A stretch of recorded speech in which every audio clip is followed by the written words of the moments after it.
Hi, everyone, and welcome back to the Faster Way podcast. I am thrilled to be here today with Dr. Josh Axe. Dr. Axe, thank you so much for being with us. Hey, Amanda, thanks for having me on. I was excited to meet you, even though it was just a split second there at the seminar we were both speaking at in Atlanta. But again, honored to be on. Yeah, we met in passing in the hallway. I think we shook hands. We went our separate ways, and then we both got hit with a flu or a virus from our little kids, which was really unfortunate. So we were commiserating over that. Dr. Axe, I have heard of you in the past. I've seen you on social media. A few of my team members were especially excited about this interview, but admittedly, I don't know much about your background and why you entered into the health and wellness field. So can you take us all the way back? What prompted you to become a doctor?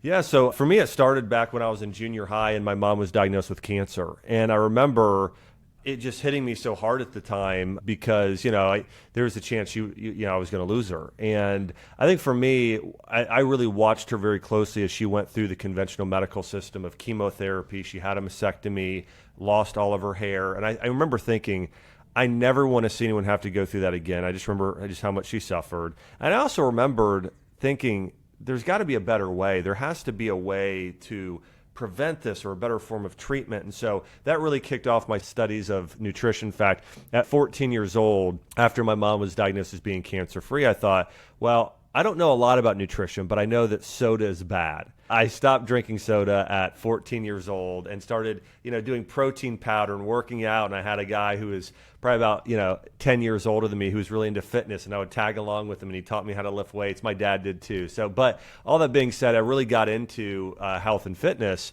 And then I started having this desire to learn more about natural medicine, which led me to go to chiropractic school where I learned a lot, which then it led me to go and get other certifications and trainings. I got a doctor of natural medicine degree. I got a certification in nutrition.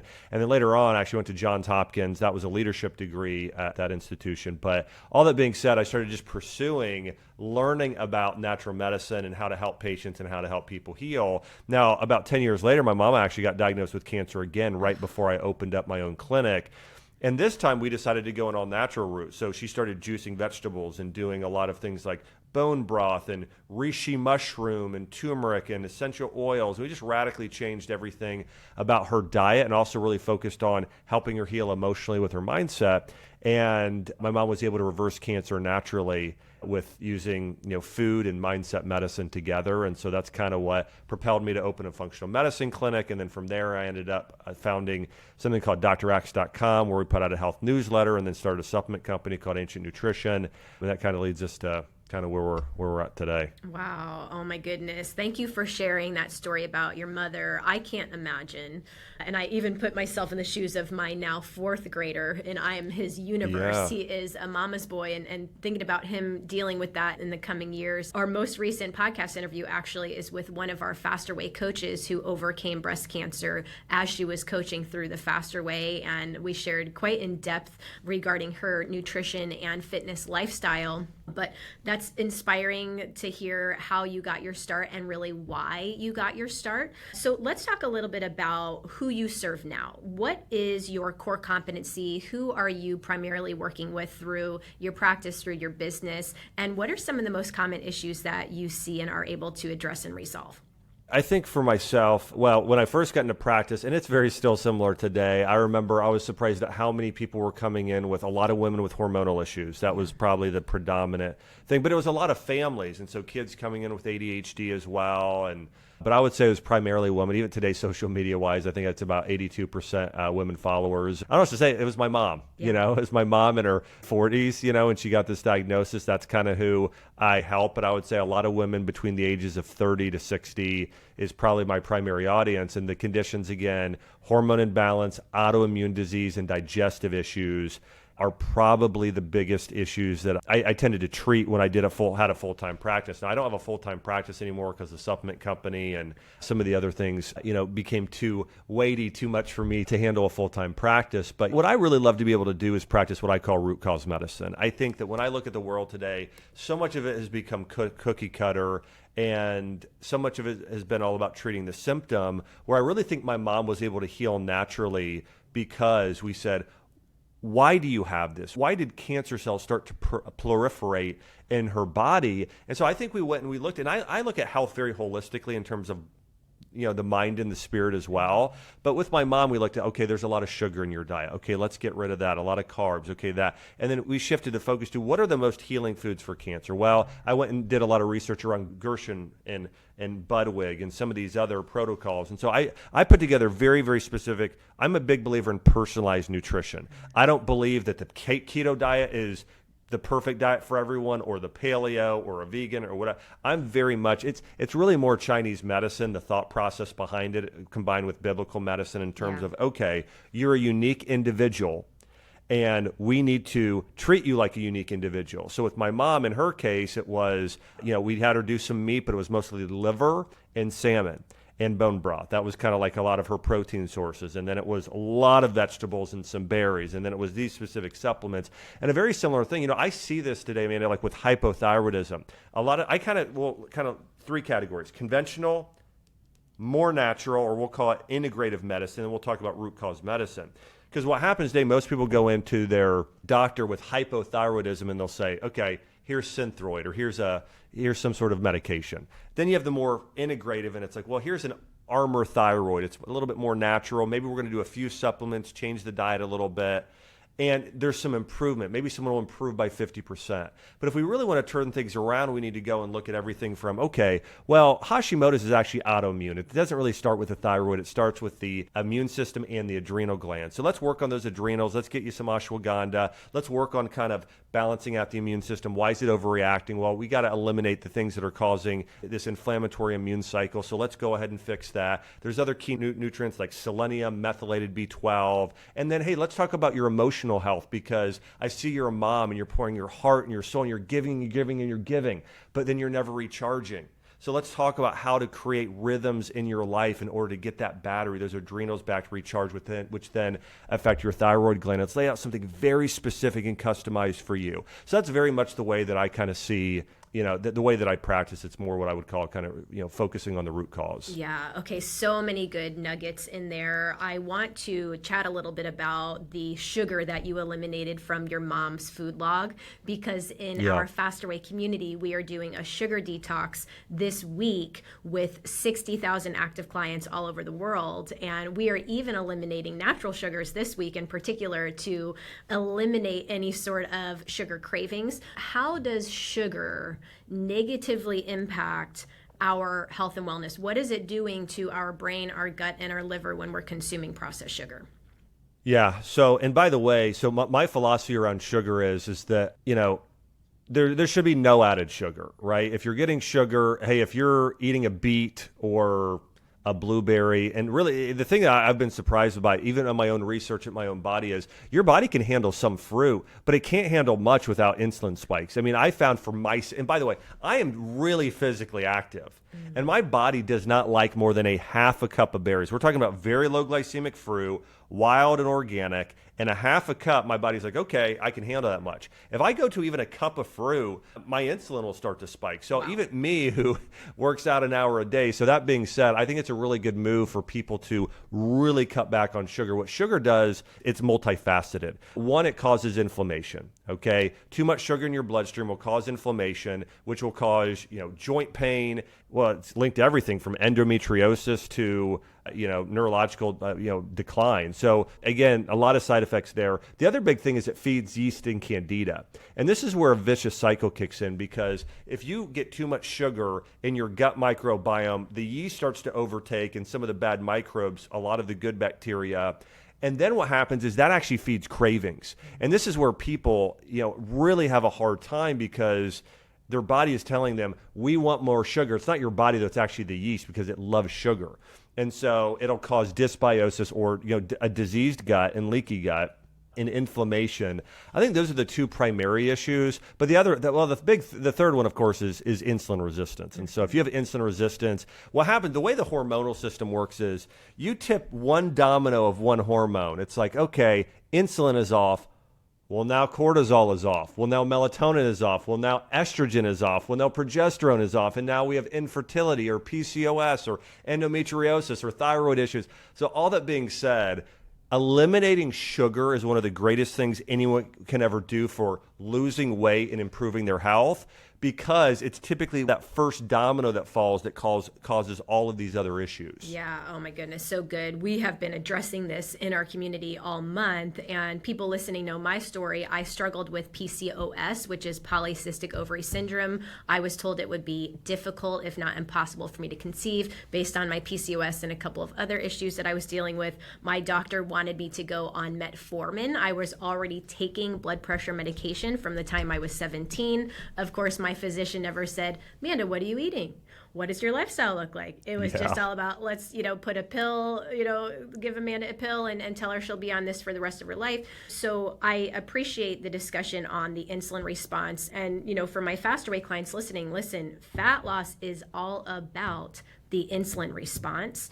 And Dr. Axe mentioned how his body responds when he has even over half a cup of fruit. But here's what I want you to take away from that. We are not saying that fruit is bad.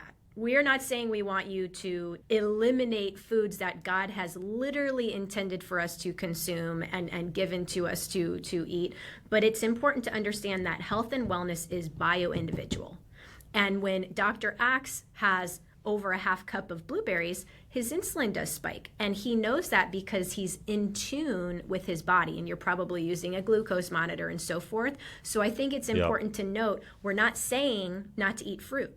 There's a lot of people out there saying never eat a banana. This is not the conversation. But sugar is in fruit. It's a natural sugar. And so as we go through this month in the Faster Way community in particular with our sugar detox, we are every week kind of removing a little bit more and more sugar. We eliminated the processed sugars and even the natural sugars. We want to give our bodies the best chance to have an optimized metabolism and function really at its highest capacity. So I think understanding that bio-individuality is key, and something that impacts you might impact me in a similar way or in a different way. That's a really important aspect. You've mentioned gut health a bit, and I'd like to dive into that. I do have a gal in my office who heard that I was going to be interviewing you, and she said, I did a leaky gut protocol through Dr. Axe and was able to resolve my leaky gut. Talk about leaky gut. What is leaky gut, and what is the best way to ensure that we have a healthy gut in general? Yeah. So leaky gut syndrome is something that a lot of people have. And so here's how it starts is we're eating foods that are inflammatory or too high in sugar, just that aren't good for us. And you have your bloodstream, and let's say you've got your digestive system, and the barrier between your bloodstream, your digestive system, is your gut lining, okay? And so what your body does is this intestinal lining is where the probiotics live. They kind of live right on top of there. And then also it's where your body starts to absorb nutrients, okay? So it's where nutrient absorption happens. And what happens is, imagine your gut as like a net with little tiny holes in it. And we're eating food, let's say we're eating dairy and wheat and certain foods that are inflammatory and sugar. Those start to eat away a hole in this net. So these holes get bigger and bigger and bigger. So imagine I take this net and I rip it. Well, now all of a sudden things that should not get into your bloodstream, they start getting in there. So undigested food particles like gluten and casein. It could be heavy metals. It could be pesticides. It could be fungus and parasites and bacteria. They start to get in your bloodstream. Well, if there's too much of certain things in your bloodstream, everything from sugar to gluten, well, that's your body says, whoa, this shouldn't be here. It kicks off an immune reaction, which then causes inflammation. And so over time, what happens if people continually have this reaction over and over and over again, it actually is what the root cause of autoimmune disease. So for some people, it might be their thyroid, like Hashimoto's thyroiditis. For others, it might be Crohn's or colitis. For others, it might be an issue related to rheumatoid arthritis or even brain fog. But overall, leaky gut basically is where you get these holes that get too large in your gut lining.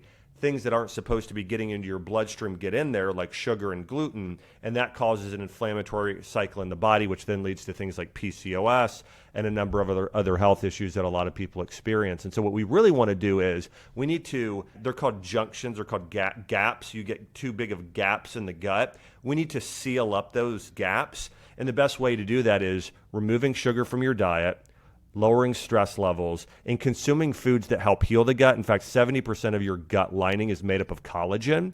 That's why getting more collagen in bone broth is a really good, there you go, a really good thing because that's what it's made up of. And probiotics are also essential to kind of helping heal those gaps as well and getting those all sealed up. And zinc is actually a mineral that's also important for the healing of it. But yeah. Okay, fantastic. I'm drinking my collagen, and I'm going to put a little zinc lozenge in my mouth that melts in my mouth. There we go. So I get A for effort on this one. Let's talk about stress. Let's talk about mindset. You've mentioned your passion for that mind-body connection and even that spiritual health that we can address. So what are some of your top tips when it comes to eliminating or becoming more stress effective and really shifting our mindset? Yeah. The first thing is I want to kind of show everybody how stress affects different organ systems. And this is not well known by a lot of people, but it was known by ancient physicians. And that is, if you worry a lot, if you have a lot of worry, it'll cause you to have an upset stomach, right? We know that. And so we know that worry, that specific emotion, causes upper digestive issues. Fear, if somebody gets really, like even if a kid gets really scared, has a lot of fear, they'll wet the bed. Or if we have a lot of fear, we know, well, your body gets in a fight or flight state. So stress hormones like cortisol are released. So that's all about, that affects your adrenal glands and reproductive organs if you've got a lot of fear. And so that actually can cause disease of it can cause infertility, can cause endometriosis, can cause estrogen and progesterone imbalance. Worry, again, can cause digestive issues. Anger, if you have a lot of anger, frustration, or you're impatient about what's going on, that affects the liver and gallbladder and lymphatic system. If you're living in the past, you have trauma from your past that you have not let go of. Maybe you haven't forgiven somebody, or this thing that somebody said to you, you're still living with today. That affects the immune system. It's your gut, your lower digestive system, your colon, and then your lungs. And the last one is anxiety. So we know if you got really worked up about something, your blood pressure will start rising, right? So that anxiety there. So that affects the cardiovascular system, the heart specifically. And so all that being said, lowering the different emotions you have that are negative affect different organs. So oftentimes I see people who, again, have infertility as an example of this, and a root cause of their issue is they have fear of disappointing other people. They're people pleasers. Their fear of disappointing their parents. They just live in a constant state of, I want to please others, and they have this fear. And when they can overcome that, boom, what it can do for their fertility, what it can do for them healing. So it's just important to understand that generally different types of stress cause different diseases. Now, stress in general, I think the big thing I want to encourage people with is spending time to first become aware. You know, it's like you want to have your goals, and then you also need to have your starting point. To know where you're starting at is to be aware of, okay, here's where I'm at now. Okay, right now, how many hours of sleep am I getting a night? What are the biggest stressors in my life? What are my biggest negative emotions I'm experiencing?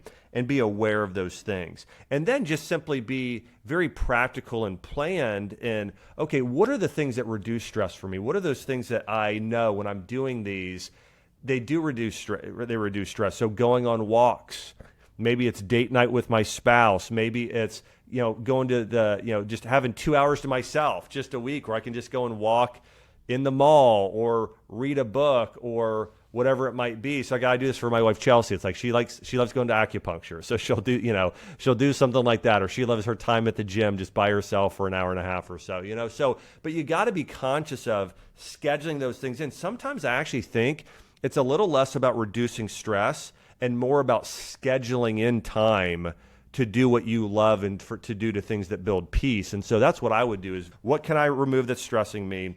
And then what can I do that I love to do that actually charges up my batteries? Oh, okay. I love this conversation, and we could have a whole separate podcast simply about mindset, and we probably will.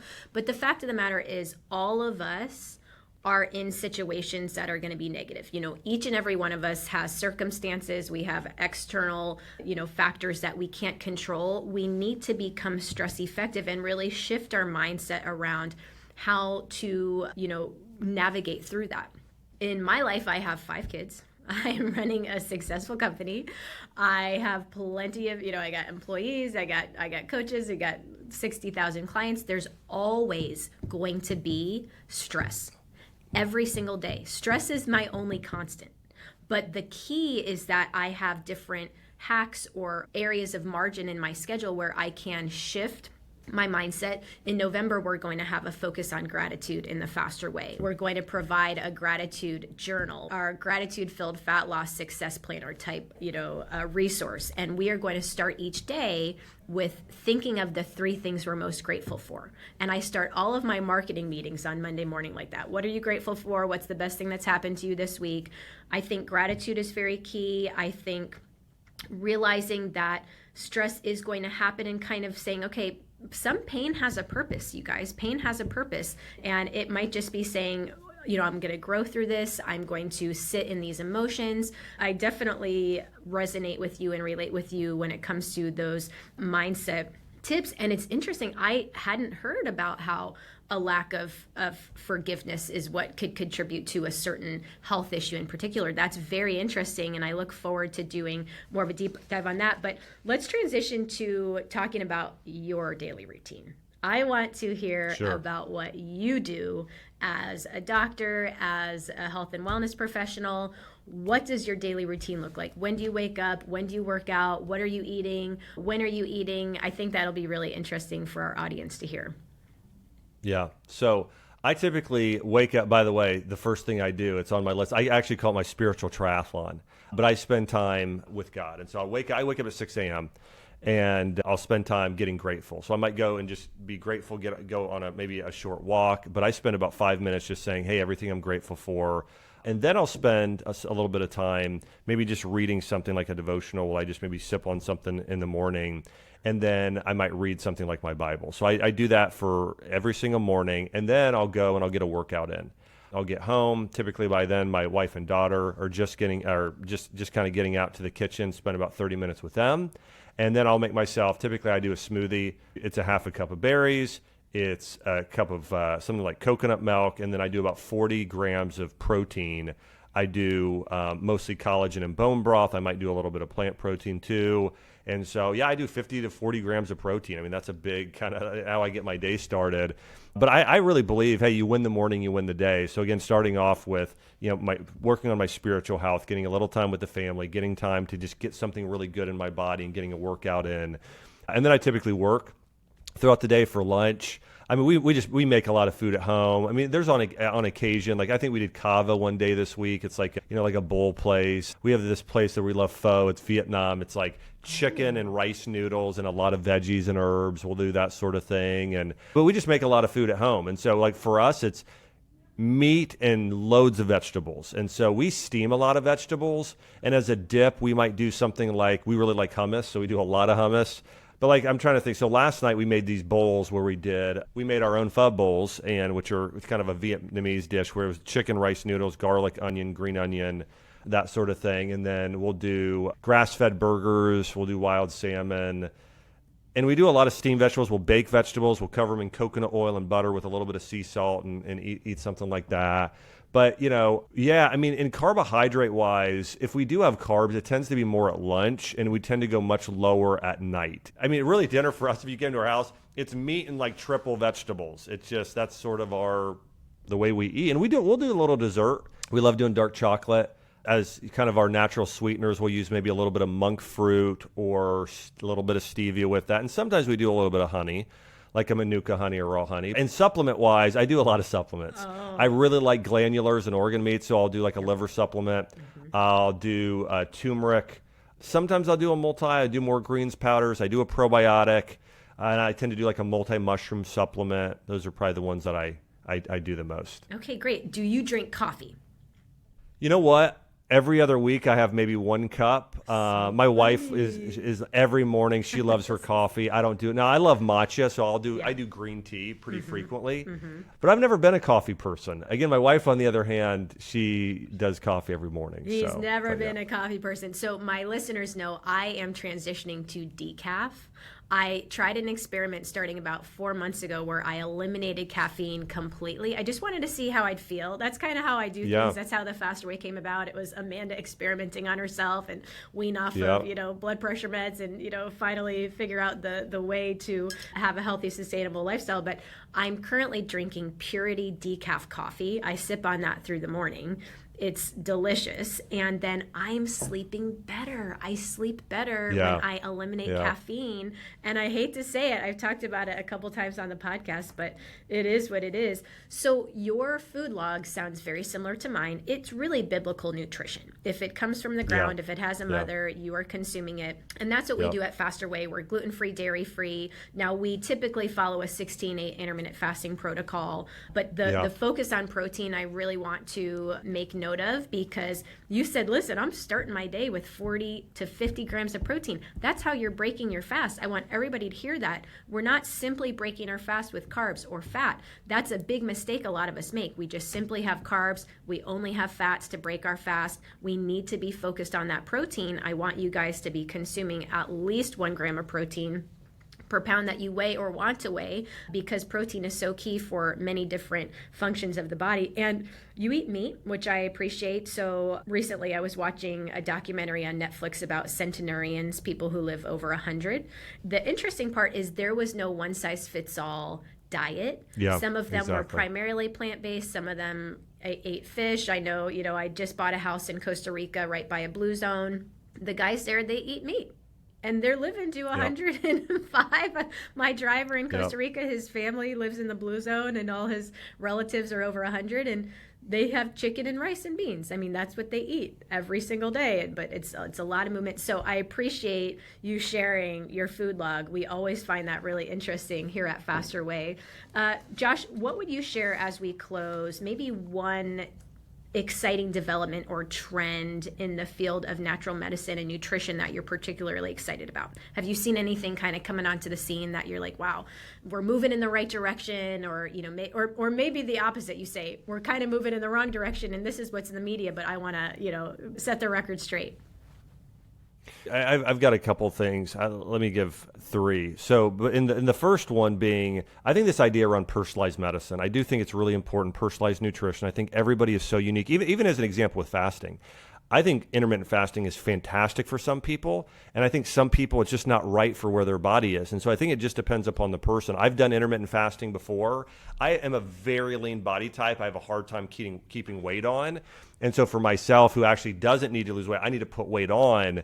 That's why I actually eat more meals. I'm trying to eat more throughout the day and even starting early. My business partner, one of my best friends, Jordan Rubin, he's intermittent fasted ever since I've known him. I mean, he's intermittent fasted for probably 20 years. And so anyway, so some people just really crush with it. Some people have with their bodies, it's a little more sensitive. It may not be the best for them. So I think it just depends upon the person. One trend that I think is really, really good is eating more organ meats. Our ancient ancestors ate them. They're some of the most nutrient-dense foods on the planet. So, and this is one that I produce. It's by Ancient Nutrition. We've got like liver capsules, and we've got an organ blend of all these different organs. And I think for women in particular, so many women are blood deficient. Their blood is not as strong and as nourished as it should be. And there are certain things that can help that. Beets are good and grass-fed beef is good, but there's nothing like organ meats for actually building up good, healthy iron and vitamin B12 and folate and these things that are so important for women having good complexions and actually feeling strong. I see a lot of women who feel kind of anemic and tired and fatigued all day, and I actually think for that reason, doing some of those would be very, very good for them. And then I think a focus on mental health is important. I think that as you talk about the blue zones, I actually think it's less about, I think that the fact that they're eating mostly real food, that's important. But I also think their flow of their lifestyle, I think it's more, they're not rushing, they're not stressed, they're being active, they're prioritizing family. I think that sort of rhythm of life actually speaks a lot to longevity. And so I think that's the other thing I'm excited about, is continuing to see more people sort of realize and be aware of what's my rhythm of life? How am I prioritizing my family and my faith and having some free time to do the things that I love? I think all those things are very, very healing. Yeah. Josh, Dr. Axe, this has been such a valuable conversation. Where can we find you online? One, I've got a podcast out. It's called The Growth Lab, where we had Carrie Underwood on a few weeks ago. We have a lot of great guests on. So you could simply go to iTunes or Spotify or YouTube and just search Josh Axe Growth Lab or Josh Axe Podcast, and you'll find it on there. And then also, I'm very active on Instagram. So if you just look Dr. Josh Axe, but probably Instagram and YouTube is probably where I'm the most active, and I'm fairly active on Facebook as well. Okay, great. We'll put all of those links in the show notes. Thank you so much. We truly appreciate your time, and we are better off for it. Bye, everyone.